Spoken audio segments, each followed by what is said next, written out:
Welcome to Southern Maple.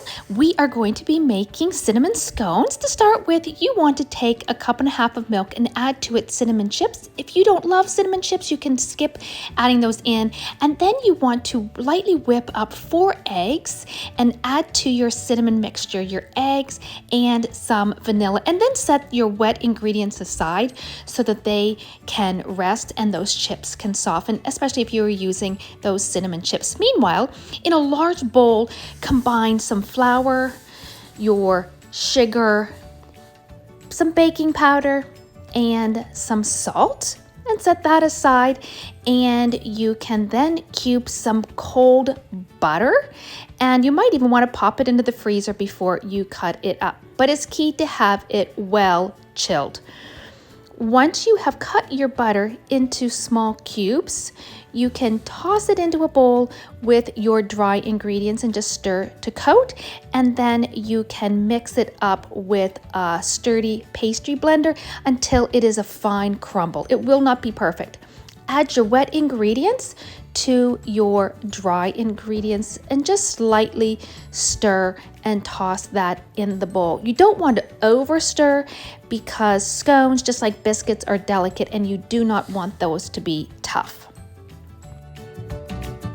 Take your batter and put half of it out onto a well-floured surface because your batter will be quite wet, and then just gently press it or roll it with a rolling pin so that you have a dough that is about a ½ inch thick.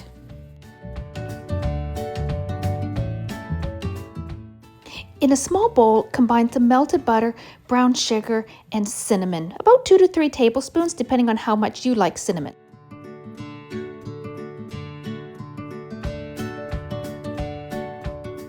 Use just half of the cinnamon butter mixture since we will be doing this in 2 separate batches, and make sure that you coat the entire dough from edge to edge and then fold lengthwise towards the middle and the bottom, doing the same so that they overlap, and almost pinch them together so that it looks like a log.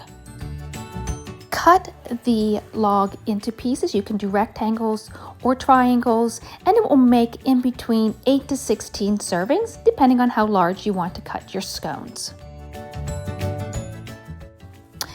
With the remaining dough, just go through those same steps, put them onto a cookie sheet, and then pop them into the refrigerator to chill before baking at a 350-degree oven. Meanwhile, make a simple glaze with powdered sugar and water. I then like to take half of that plain glaze and put it into a small bowl and add 1/4 teaspoon of cinnamon. And then I glaze my scone, the plain glaze first, and then I drizzle on some of the cinnamon glaze.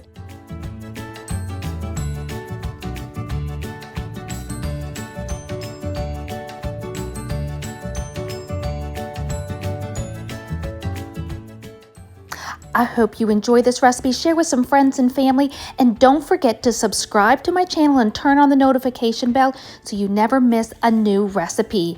Bon appétit!